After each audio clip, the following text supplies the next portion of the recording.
Yes, I think that's a great idea. So I just want to say hello, welcome.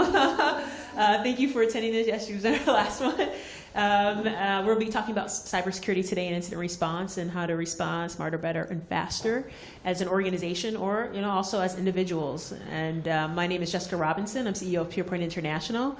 And we're a cybersecurity company and we support organizations with resilience. So introduce yourself. So my name is Jaya Baloo, and I'm the Chief Information Security Officer of KPN Telecom. So KPN is the Dutch incumbent telecommunications provider, which means that pretty much no matter who you use, so take out your mobile phone, see who you're getting your network connection from. It doesn't matter if it says Tele2 or it doesn't matter if it says Ziggo. All of the fundamental connections finally in the ground and to the last mile are all us. So it's all us all the time when you're in the Netherlands, and also in some parts, even when you're outside. Because of the fact that we broke down all the roaming boundaries in Europe, you can be on our network pretty much all the time, which is pretty cool for us. That's pretty awesome. Yeah.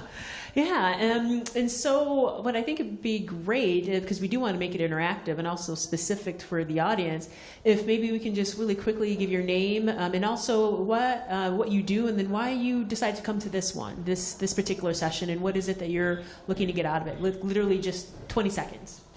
So my name is Marion. I don't know if the microphone will stretch. It could reach, huh? If you just reroute the wire. Okay. Yeah. My name is Marion from Germany. I'm working for a company which is now building up cybersecurity, and I'm also engaged in a women's network, BPW, and that's also very important to get this topic into our network. I'm Kavya. I'm from India. I have done my aerospace course. Myself Bhagya. I completed graduated in India. We came for ROC Mondi as a students for 3 months. Hi, myself Shivalila. I'm too from India. I have done my aerospace training and I came here for hospitality 3 months training, and I'm doing it in the Hague ROC Mondrian School. And I came here just to know about this. Myself Durga, and I have completed my BCom in India, and I have come here to have extra course, and I have come here to this session because to have security networks to use it in faster and easier way, to have some ideas. Hi, I'm Sonia. I come from Australia. I'm a COO of a organisation which provides services to people with disability, which is government funded. Mm-hmm. So look after a large volume of data, which if it gets breaches all the privacy standards. So I've got an interest to see how to respond. Yes, even on cybersecurity talks today. So, okay. All right, great. Well, just being mindful of time and just jumping right into it. I think that what would be great is for maybe to, as we talk about and we think about what does it mean for a company to be able to think about how to protect their data in today's world. The World Economic Forum, I shared this stat earlier, as they put for the first time ever in their risk report, cybersecurity and also data theft and fraud as part of their top 5 risks in the world. And a lot of that has to do with the WannaCry attack that took place last year. 300,000 computers impacted in 150 countries around the world. Then we had the PETA attacks, which resulted in $300 million for companies. Yeah, Maersk, and FedEx. And what do you think is the most important thing for companies to be prepared for when thinking about incident response? And do you see in your experience, whether in working and just talking and networking with different organizations and speaking at different places, that there are common themes that companies just kind of aren't maybe paying attention to or executing? I think the majority of companies still suffer from, it's a question of if I get hacked, so maybe I will, maybe I won't, maybe I'll be just fine. No, they'll be hacking someone else, or they're not after me. all of these misconceptions usually lead to a company being very severely, profoundly hacked, predominantly because they haven't prepared themselves at all.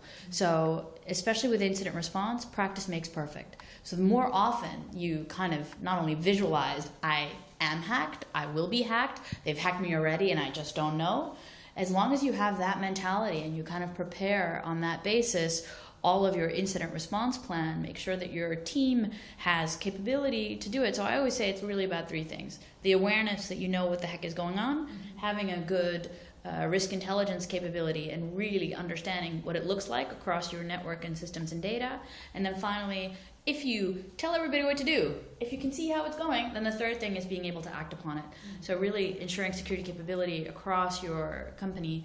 It means everyone from the help desk employee knows who to call and when, up until your incident response teams know how to actually look for the attack, both in terms of logging and forensics, but also really figuring it out. This is the really technical answer.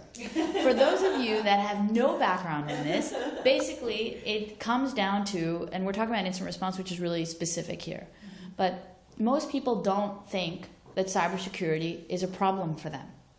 So companies are no different than people.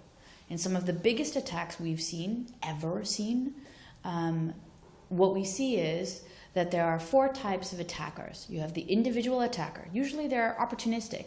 They don't care. They're just little kids in their room. They download free tools. They look at YouTube videos. How do I hack? So they go do these things. They see the YouTube videos. They get really good ideas, and they download tools which they have to point and click. And that is the level of intelligence required to actually stage an attack. After getting those tools, they can inflict massive damage to companies and to other people. In fact, you know what the best time is for hackers to hack? It's when exams are there in schools. Usually, we see on our telecommunications network in the Netherlands the most amount of DDoSes for schools happening at exam time.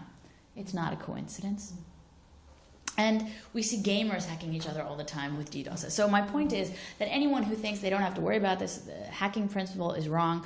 And on those 4 levels of attackers, after we get past that individual opportunistic attacker, then we have the individual targeted attacker. It's still one person, but they know what they're after. And usually when they know what they're after, they fit into 2 categories. They're either hacktivists, they know what they're after because they believe in something. You have to be hacked because you're a bad company or a bad person or whatever. They have some sort of ideological belief that a company deserves to be hacked, and that's why they're hacking as an individual. Or they're motivated for a profit motivation. They know that as an individual attacker, if they perform a certain hacking activity, they can get money. And that's a primary motivation for a lot of people to do some very bad things.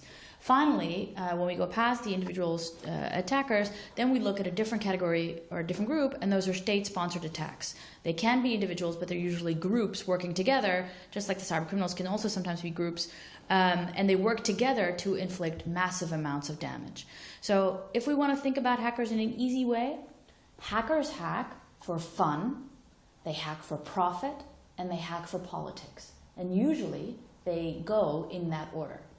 They start hacking for fun, they figure out how cool it is, and they can make money, and then after they figure out they can make money, they're usually always ideologically motivated. So that's a very long answer, but I'm trying to make it kind of understandable to the different degrees of knowledge in the audience. Yeah. No, really great, so thank you. And I find, I love the fact that you said action was one of those key things that organizations have to be doing, and also us as individuals. So we have to know, and I feel like that was one of the themes from the other discussions is what are we as individuals doing? And I find in talking with different organizations and working with them, that the plan is one of the things that continues to always be a sticking point, whether it's kind of always out of date, if you will. It's one of those things that you have to constantly stay on top of. And so I'm curious if you can just share a little bit about that and kind of your experience and maybe why it is so hard for organizations to kind of have that living document consistently. So it depends on the type of and the size of the organization you have. I have a very large team that does security. I have over 80 people working on security just centrally reporting to me, and then I have several hundred more decentrally, and then I have a commercial organization of over 500 people working on security. So I've got a little bit of a different ballgame here for cybersecurity and in the Netherlands. So, this is my focus area. But the reason that other organizations are not as good as we are, I think, is because there's no incentive to be. Why should they? We do this as a living. If I screw up, no one will buy anything from me anymore because they think it's unsafe. So as a result of this primary motivation, we make sure our stuff is up to date. That's just the primary motivation. We want to make money. That means we have to sell secure products and services, and we have to make sure our customers and our own network is secure at all times. Yeah, that's clear.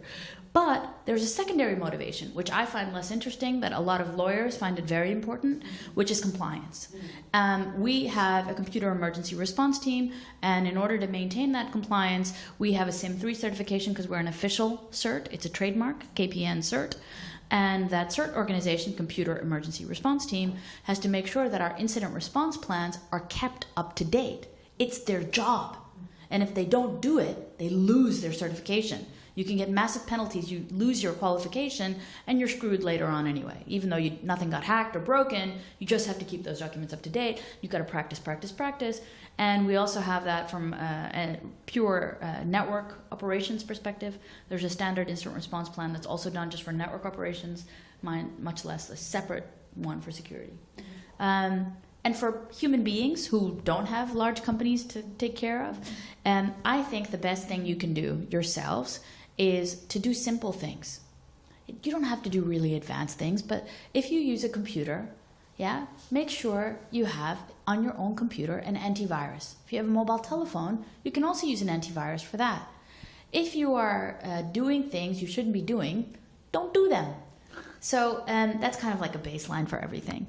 But you know, if you're really doing things that you're worried that someone else is looking at and you're concerned about that for privacy concerns, right? You don't want your government intercepting you. Use something called Tor, T-O-R. Google, when you search via their search engine, logs everything. So don't use Google. Use Start Page or Start Mail. So don't use Gmail, don't use Google if you don't want your privacy being compromised by Google, because Google reads all your mails. And DuckDuckGo? DuckDuckGo is great as a search engine, but take a look at Start Page. I really like it. So Start Page, Start Mail, and then, you know, Tor, make backups, okay? Make backups of all your stuff, not just online and connected to your computer, but also offline. These are really simple things. You know, there are free antivirus scanners there. So if you have a computer, you can use something called Avast, A-V-A-S-T. It comes from the Czech Republic, and it's free. Okay, so, and it's perfect, good to go. If you are really, you know, more technically savvy, which I think you might be, take a look at Reversing Labs, because if you ever worry, I don't know what this is, it looks strange, check out Reversing Labs. So, and it's a better alternative to VirusTotal. So, okay, great, yeah, wonderful, yeah, great. Thank you so much for those tools. You know, thinking about what it means to be an incident response and being smarter, faster, better. One of the things in the United States, particularly when we have hurricanes that hit the coast and we think about what does it really mean to be resilient, and we think about that in terms of, okay, well, if we have a business that's down for weeks, you know, we have our disaster recovery plan and our business continuity plan, but what does it really mean if that happens and it's an organization like our electricity company? And so how do we, you know, there's been talks in the States because, you know, we have these hurricanes that come through, but how do we really think about incorporating analog? Analog meaning, how do we think about communicating and have transistor radios? How do we have walkie-talkies? So right. That basically we can communicate in order to get through some of the most basic things that we need to, just so that we can even start to execute business continuity or disaster recovery. So I'm just curious if you can talk about that and if that's ever been something that you've... It's a concern. So to be honest, it's a concern of mine as well, because as we transition everything over from analog to digital systems, it's a huge concern that when those digital systems, for whatever reason, are no longer available, we don't have a fallback.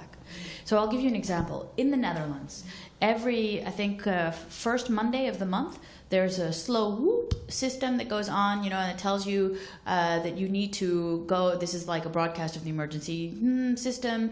You can tune into your local TV station. This is, of course, have been around ever since the 1950s, and the concerns over nuclear attacks were there, and they continue this system. This is a fully analog system. There are literally poles with speakers that go whoop, you know, across the Netherlands one Monday a month. You guys have heard it since you've been living here. You're probably like, what is that? Don't worry, there is no bomb, but it's just getting you prepared in case something should happen. That system, they're going to tear it down, that analog system, and it's going to be fully replaced with NL Alert, which is an SMS that gets delivered to all mobile phones. So it's an SMS multicast for techies. And the problem is, what if, crazy scenario, it'll never happen, but what if all of the mobile networks are down? How will we notify people of anything if we're going to tear down those speakers with the whoop and they're no longer there and the mobile network is no longer there? Then what? We don't have alternatives. And as we go along and we're digitizing everything and we're going to 5G and we're connecting all the things to each other, yay! And your toaster is talking to your fridge, which is talking to your car, and knows when you're getting home, so it's going to turn on the coffee machine and your sauna. As all of these things are happening, cool, our lives are getting more and more automated, but here's the problem. There will be no toaster anymore that you can buy in 5 years that doesn't have a connection to your local Wi-Fi network, that isn't talking to your fridge, that isn't communicating with your car. If something goes wrong, it will go wrong in all of these places, not just one of them. So how are we going to prepare for a fallback scenario then? We can't. Buy all the stuff now which is not Wi-Fi. For later on. Pray, you need to have that's like hoarding in the scary sense. Then you're going to have 5 toasters in your basement with cans of Spam. No, that's a different TV show. What was that called in the US? It's the people who are preppers. Oh, preppers. So there are people in the US called preppers. They have the AR-15s stockpiled with the... Yeah. And what happens if there's a fake alert? That could happen. Oh, goodness. It's a multicast. How can you tell the difference? You can. Oh, gosh, yeah. We were in the United States. Yeah, there was recently a fake alert that, it was mistaken that there was a missile launch in the state of Hawaii. Yeah, totally. Oh my goodness, it was a nightmare, as you can imagine, for those citizens. Again, this was a human error. Let's be honest. This was a cause of human error. This had nothing to do with the technical systems in Hawaii, because I read the report. It was really a little sad for the guy who kind of felt very bad. There was one guy. He felt a little bad. But the clue was still, we understood what happened. We can figure it out. Usually, and during a breakdown of different computerized systems, it's impossible to know what happened. It takes you a few weeks to, forensically analyze all the logs and figure out what's happened first and what was the cascade effect and blah, blah, blah. It's a nightmare. And all of our systems these days, all of them, water, electricity, everything, they're all stockpiled on each other. There's a massive set of interdependencies between everything. Let me tell you, if there's no telecommunications, it's clear, you can't call. But did you know that the planes can't take off, that the trading desks don't work anymore, that the offshore oil rigs are not allowed to operate? That's billions of euros worth of damage, just those things. So we're setting ourselves up. Yeah. Yeah, no, it's very true, and it's amazing to think about it, and that's a great way to the way she just described. I mean, everything will stop, and that is billions of dollars. And just kind of thinking again, just kind of this faster and better incident response when it comes to talent within our organizations, and not necessarily the talent on IT teams or security teams, but also the end users. Mm-hmm. And a lot of times they're our first and last line of defense. Mm-hmm. And I've seen different incidents where, the easiest way that we could have known that something happened is if a staff person just would have said something that was happening and that they were experiencing. Can you maybe talk a little bit about that and how, as far as incident response, we think about detection and really enrolling people in the organization to be better, and really that's a responsibility that we all have. Yeah, well, so those 3 things I mentioned: security awareness, visibility and risk intelligence, and security capability. Those 3 things, I have them on all my presentations, but the point is, which I can't show you today, I'm so sorry. But the point with that is that, security awareness is based on your role. What do you do in a company? Are you the help desk employee that's like, hello, how can I help you? And you have all the information over customers and passwords potentially, or home addresses, then you have to have a different responsibility for information security than if you're the CFO. Or if you're someone working for the CFO who gets a mail saying, transfer all the funds to this Cayman Island address, signed your CFO, you know, and you have to be able to know, you have to be, because here's the deal. One of the best stupid scams that people fall for all over the world, I still can't get over it, are these CEO, CFO phishing scams. It's ridiculous. So someone sends a fake mail, okay? Yeah, but From my CEO. yeah, exactly. Signed, your CEO, BFF, hugs and kisses. No, and the thing is, a lot of companies, they're afraid to go to their boss and say, did you send me this mail? So rather than asking the question, they'll just send the money. Oh, you know, I can't even. So I think the biggest thing is openness, transparency, and communication. If we can make our failures just as open. So let's say on one of those, the first time that happened to you, you were like, oh, okay, I'll transfer. The best thing to do with that is to milk it. You know, to go over and over again on blogs, put yourself on a poster and be like, yeah, I did it too. You know, and if you are willing to be open and transparent about those things, that failure can actually do more impact for good than hiding an omission and covering up and hoping that it'll get better by itself. So we do that with every single security incident. We're very vocal about what went wrong, you know, how could have been gotten better, how we could have prevented it in the first place, and then milk it. Yeah, that's amazing. So thank you for sharing that. So I just want to say that timer going off was the, I know that you have to go. Okay, yeah, so that's a hard stop that we have there. So yeah, but thank you very much. And I'm happy to take one question. yeah, does anyone have a question here that they would like to ask? Be honest, is there any secret information security thing that you really want? Some magic tool or fairy dust or on cybersecurity? Yeah. It's not really a question, but I was actually supposed to like hop on the panel, but I don't want to interrupt y'all. But you can talk to it if you want. We could just do a tag team. You can now go on panel. I finished my panel because it was the feminist approach to what they're doing. So same thing. So what I was going to talk about is the idea of like becoming the poster child for what's not working. What's really helpful is if bosses, the CEOs that really, really don't understand cybersecurity, if they could at least be positive about teaching their employees that if you get caught in a cybersecurity incident, please come to us. Don't think we're going to immediately punish you because yes, you are responsible, but we want to know what's happening because if we don't say something, our cybersecurity team, our CIO, our IT team, no one can get on it and stop it from happening again unless you say something the first time. And a second thing that really helps is if we start reporting at the company level and the corporate level saying that this happened to us, it's information sharing. It protects you and it protects everybody else in your industry, but people don't want to say that they've been a victim of it because the companies think that they'll lose money because immediately people will not want to be their clients. They'll pull out of that service provider saying, well, I don't want to be at a company that has cyber breaches. So, yeah. But if they would actually do that, it would do the opposite if we could get people to think of it as, no, they're telling us they had one, which means they're actively trying to stop it from happening again. So it's the proactivity of making it not seem negative. It's like taking the taboo out of it. The more we talk about it, the less bad and weird it is for people. So I totally agree with you. And the reason I have this job for the last 6 years is in 2012, KPN, the company that I work for, got hacked by a teenage kid who got, via one vulnerability, 300 systems at KPN. And he hacked it.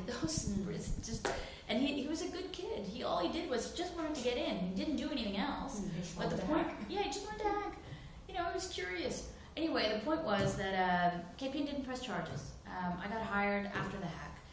Our CEO was part of the cybersecurity Raad, the council in the Netherlands, and he was very vocal, very transparent, and says it goes too far to thank the hacker, but that's what I want to do because he actually opened our eyes to cybersecurity. So, you know, I want to thank the hacker. So, but my point is that it's exactly what he did. It's a case in point, and he talks about it all the time. His name is Ilko Blok. He's actually going to leave as our CEO in about a month or two. So if you ever get a chance, it's actually really inspirational. You can use him as a poster child to other CEOs because he was really pulled down the pants and we're like, Yeah, This is what I got. yeah, no, I mean, I think that's an interesting point because, particularly with the work that I do with organizations, a lot of times I am coming in supporting the information security team, but I'm also the intermediary between the C-suite team.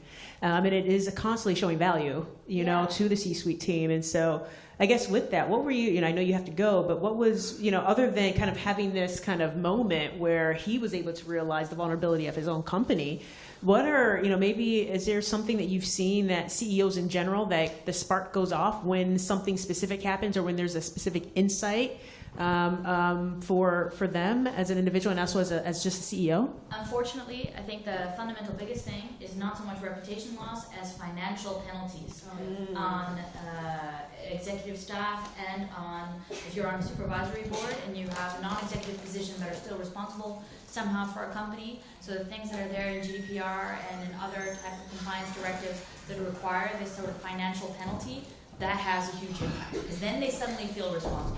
You know, when it hurts them directly. I'm not encouraging more, you know, compliance-related pain. However, it does work. Yeah. Yeah, no, sounds great. It is. Yeah. Yep. All right, wonderful. Thank Thank you you. so much. Yes, thank I'm you. happy that you're going to take over. Yeah. I'll go. Yes, thank you. Bye. All right. Yeah, yeah. People that came into my house, Oh, okay. it wasn't enough for me to just hold a session on my own. I'm cool, but not that cool. We have, oh, yes, there you go. Of course. All right, take care. Bye. Nice meeting you. Take care. Thank you. All right. So, you know, just continuing this talk on what does it really mean to think about how do we be resilient when it comes to cybersecurity incident response. And, you know, one of the things that I am mindful of is how do we, I mean, I'm thinking about it from a business perspective in terms of customers and intersection with customers that and staff that intersect with directly with customers. And I remember so we're working with a company and they were getting they were getting phone calls. It's called social engineering. So social engineering is basically when someone, through talking with you, tries to get you to do something you would not normally do. So for example, in this particular case, it was a pharmacy and they were getting phone calls. And so the person on the other end was saying that they were calling from headquarters. And they were saying, oh, we need you to be able to sign in and do this with your computer. And actually, can you log off your computer? And then can you do X, Y, and Z? And then can you log back on? So basically, this was giving them the power to be able to get into the system. And so it's this idea of how do we get our staff almost to think differently, and which is kind of a part two of engaging staff in the right way in order to be able to think differently about how we are engaging with our own technology, but also how we question certain, when we're super busy, how can we question information that's coming at us so that we know if it's really the right thing that we should be doing. And in that particular case, it was constant training. That's all you can really do in a position like that, because pharmacists are busy, and at the end of the day, people are always going to be calling them. But we made a point in that particular situation to help to say that no one from headquarters is ever going to call you and ask you to do something like that. So if that happens, you hang up and you call us, and we'll respond. But just with that particular thought process, though, are there? We were having this discussion around engaging teams and staff. Do you have any thoughts or any ideas around how best to do that in terms of keeping them the front line of defense? I mean, I've said this on a previous panel. I mentioned that, like, doctors in hospitals won't take cybersecurity seriously.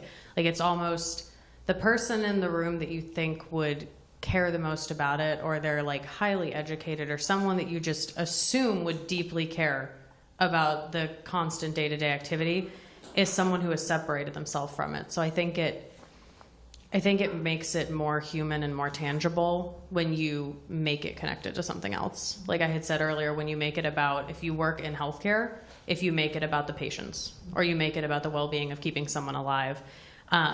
But it's also just making it enjoyable. When people think that they're being forced to learn cybersecurity practices as just one more thing to learn at work, it just sounds like more work. Whereas if you make it, well, we're going to offer the opportunity for you to become certified in something. We're going to offer a training course for everyone who works here, and we're going to do it for free. It already sounds incentivized. But just saying you have the opportunity to take this, not you have to. Because even, because I work with a lot of law enforcement and different criminal justice situations, and you essentially, if you work in anything that's security related, like Homeland Security, you have to be constantly certified.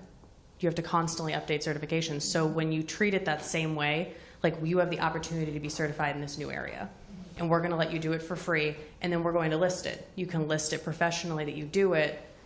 It actually, I mean, if I was a base level employee at any company, I would think, well, heck yeah, I want to do that. I want to be able to say that I'm trained in that. I want to be able to know that if I leave and go to a different company, or even if you're a pharmacist and you're trying to get hired at a big pharmaceutical area, or you want to transition to policy, you have to be able to prove competency. So you have to make it incentivized past the point of it just being a requirement. And I think just on a necessity level, making it really understood. Like, how many of us today have heard someone say, like, I'm going to explain it to you in a more non-technical way? That doesn't happen a lot. It sounds like another language.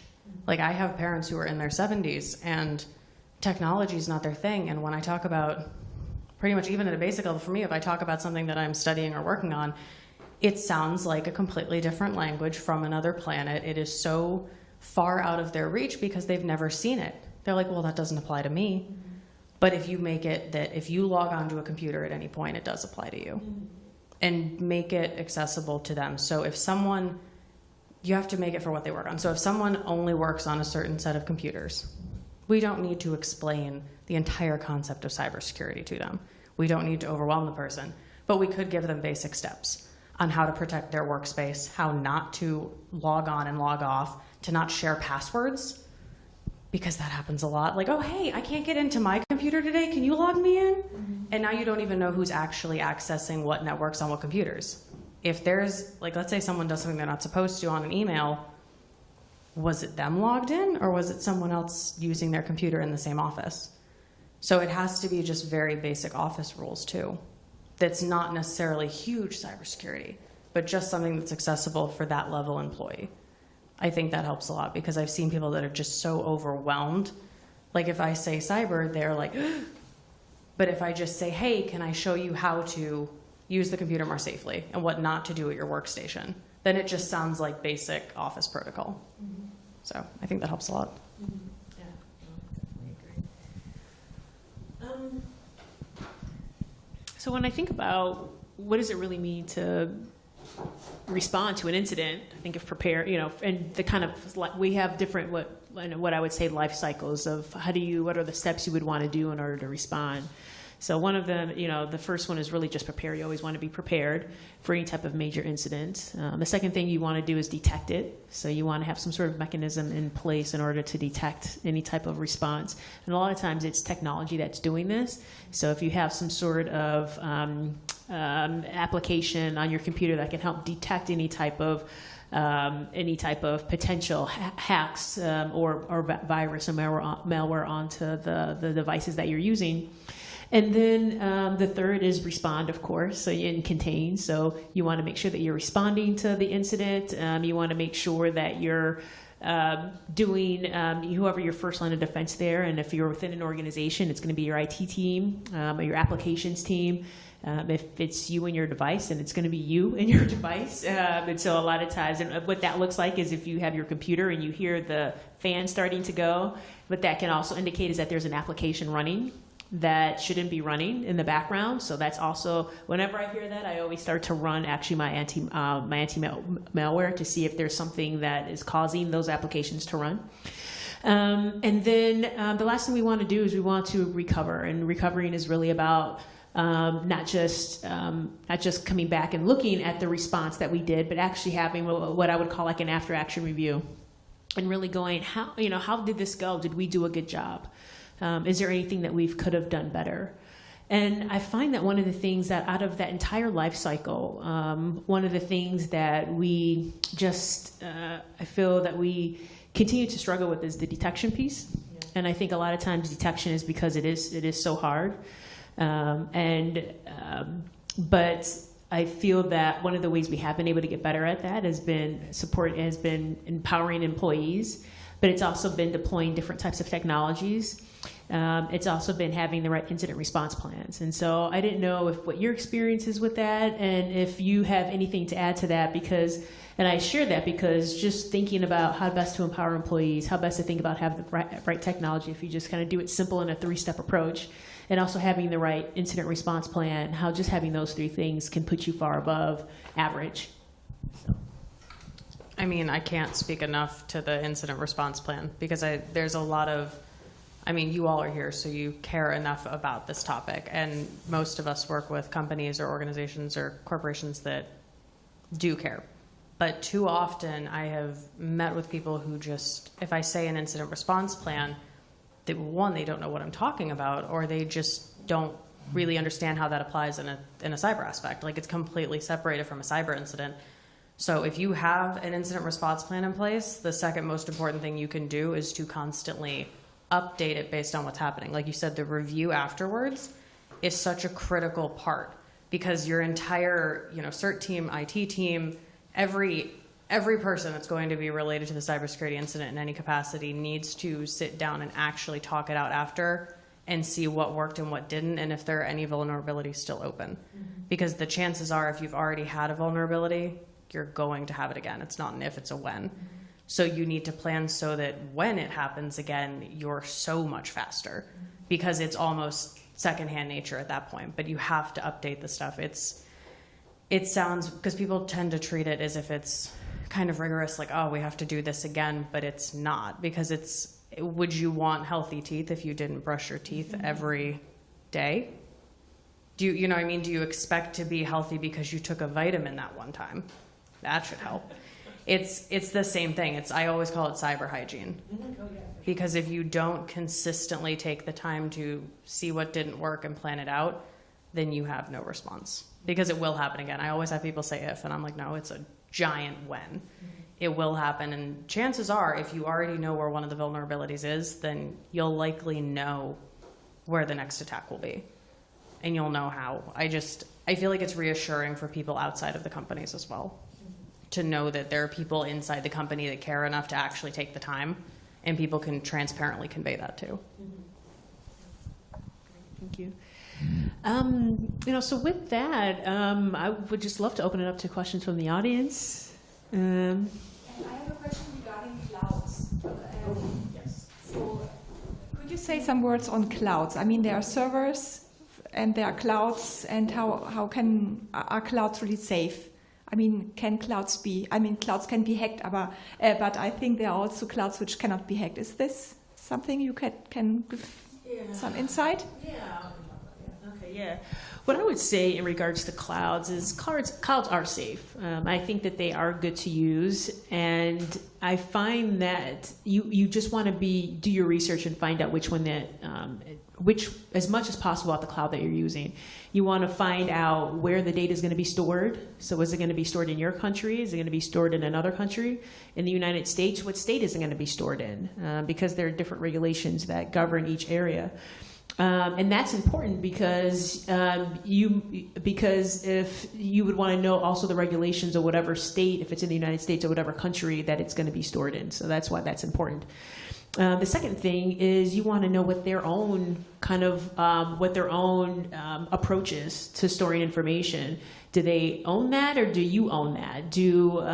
What type of access will you have to it if they were to have a breach? And what kind of, if in their own disaster recovery plan, is that in place? And what does that look like? So all of that is really important. And it's not like they don't always have that written in the fine print, but all of that is actually really important to know. And as far as security for the cloud, the biggest thing that I tell people is that the cloud, this is a great example of how are you as a human using the cloud. Because, for example, a cloud can be hacked, but in many cases, it could be hacked from the provider, like we saw Dropbox be breached, and we've seen a couple of other ones.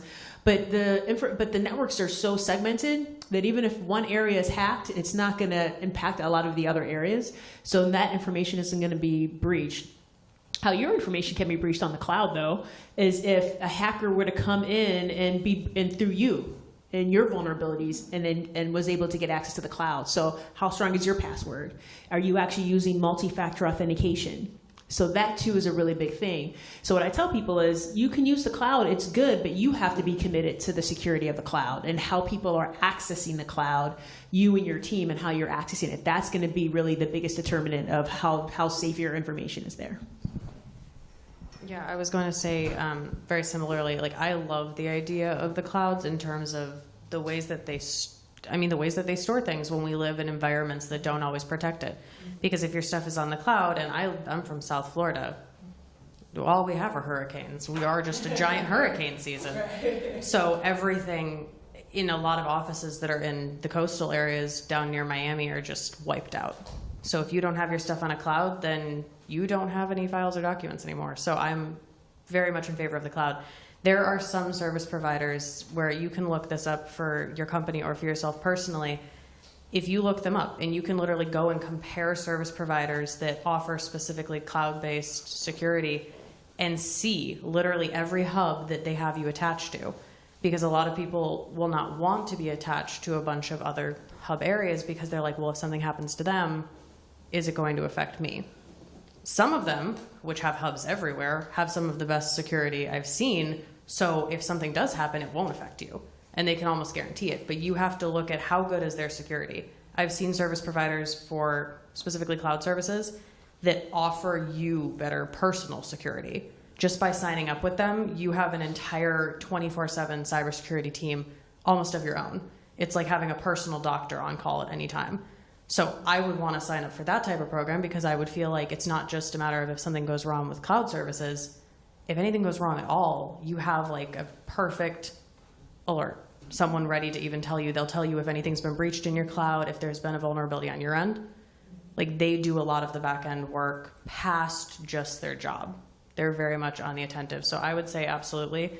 But I agree that it really does start with you though, because I've said multiple times to people that even with just an iPhone, if you don't, like I just got a phone call, ironically, this is helpful. I got a phone call about 2 weeks ago to my parents' house, and I happened to be there because I was helping out with some stuff, and it said it was from Apple Inc. So of course, no one in my house has a smartphone, so everyone looks at me, and I'm like, oh, what did I do? So they hand me the phone, and I listen to this message, and it's about how my cloud has been breached and what I need to do. And I was like, you know what's so funny is that that phone number is not Apple. That's a fake Apple store in Texas. Yes, and they didn't say whose account. They said your Apple account, and they did not specify that it was Jessica or which one. So I was like, well, I'm just going to give a quick phone call to Apple and tell them that I'm in a little bit of a mood because it scared me at first because I was like, why does it always have to be like, why did they got to put the word cloud? Because it scared me. That's the instinctive thing is what do you do? How quickly can I access my own cloud and try to safeguard it? And then I very quickly realized it was going to be a cybersecurity scam, and they wanted access to my cloud, and they wanted financial information from my parents. It wasn't even about me because my parents would have opened it if they had answered the phone, and my mother's a 70-something-year-old woman and very scared. She is their literal target. So, I mean, from a very personal level, if you practice, like if you do best practices and you take that seriously, that will protect you on a very personal level. And if you have an internet service provider, a cloud service provider, if you can get the all-in-one package deal, because I've seen some really, really good ones, then you get a team of really, really good experts behind you. Like if you can find a team that's literally cloud security experts, then go for a cloud with them. I've seen some that are specific to healthcare, which is really, really great because if you have a healthcare specific cloud, that means that everyone in there is under HIPAA compliance. So find out if there's a cloud provider that specifically does compliance for your industry. Because if they do it specifically for your industry, then you are guaranteed that they have to follow jurisdictional policy. And a lot of people miss that. They'll go for the more general one with the more name brand rather than the specific one for their industry. And if anything we learned on one of our last panels is the people who are doing the really great service providing are probably companies that you might not know personally unless you get introduced. So I would say do your background homework and trying to like hunt for them the same way you would a car or anything else. Yeah, great question. Thank you. Yes. I've got a question. Okay, great. Is it worth the paying to update every time your tablet or your all this, I think it's a bit of nonsense to update every time your software in your Mac or in your tablet. Is that how is that? Is that true or not? Yeah, it's a great question. So do we get tons of updates for our apps? Do we always need to update that? I would say that it's always good to do that, yes. Because a lot of times you are getting security upgrades. And even if they're just routine upgrades, and every time it doesn't always specify exactly what the upgrade is for, or it may. I don't read it every time, but you do want to make sure that you're doing that. And some of it's application, but some of it's just design and kind of UX. And so a lot of times we see changes and differences, and a lot of times we don't like those changes. So that discourages us from wanting to update the app the next time. But you definitely should. You should. You should. Mm-hmm. Is it that bad? It's that they're working through different vulnerabilities, and so the thing is that like an incident response plan, apps are living documents and they're living tools, and they're always collecting information, and a lot of times it is information on us, but they're also collecting information on how good the app is. There are vulnerabilities that are coming up, particularly security vulnerabilities. And though people think that Apple is like unbreachable or unhackable, the truth of the matter is they have vulnerabilities. And when these different applications are when they're saying that there's an update, it's probably because they detected something or something was hacked, and they're coming through and they're trying to fix that. So it is important. But you have to have money because every time there's an update, you need a new tablet or phone. Oh, really? In my case. Yeah. I don't have an Apple product. I'm speaking in reference to my phone. So I'm constantly, whenever I do see particularly the iOS updates, it's always good to do that. All right. Yeah. From like an app perspective, like a phone perspective, they always say that it's like fixing a bug. The word bug is a broad term, and they're not going to tell you what the bug is. So when they do a software update, I said this again. I said in another panel, and I'll always say it: you're as weak as your weakest link.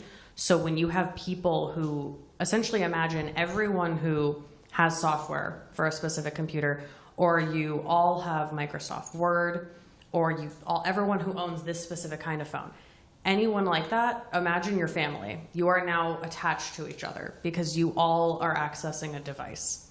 And it's the same type of device, which means you share a company or you share a piece of software. If you don't update, but everyone else does, and then something happens, it could have been because there was a vulnerability coming from your end because you were that weak spot in the technology, not necessarily because of anything you've done. You could do everything great, but your phone itself was a weak spot. So even with computers, if I don't do software updates on certain things that I use, and I don't even do that much on my computer, except for like homework and professional things. But when I'm using my personal computer, if I don't update software, sometimes it will just lock me out entirely from things because it's susceptible to ransomware. If they can hack into your actual whatever it is you were opening, software-wise, if they can hack into that, they can lock you out of it. So imagine I'm trying to open a Word document and all of a sudden I get a message on my computer that says you can't access Word, you can't access anything until you pay. No. So it goes from, did I want to pay the basic amount for the software update? In your case, because you're saying for you would have to pay. I would rather pay the software update than have to pay ransomware or something worse, because I always say like the human capital of it, the personal cost of it, if you lose all of your identity and financial information, it's really, really risky. But I do get the idea of also not having the money to do a software update.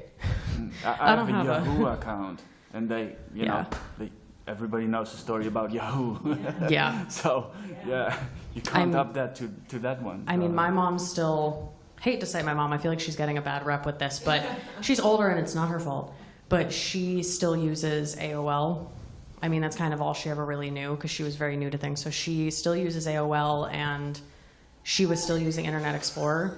And I recently had to explain to her why, like, pretty much not Internet Explorer. I don't want to I was like, just use something besides Internet Explorer. If you have to use Firefox, if you want to use Google Chrome, go to something else and don't open your AOL and Internet Explorer, especially as a 7-year-old woman who will believe any email she gets. But it's that kind of thing is if you're used to using a certain email or certain thing, I wouldn't say just go overhaul it because you have seen a lot of breaches, because then that'll eventually happen anywhere. But if you have the ability to switch to a better brand or to do an upgrade when there is an upgrade available, I would say always do it, because you really are paying for what you get. I get the idea of not having the money to do it.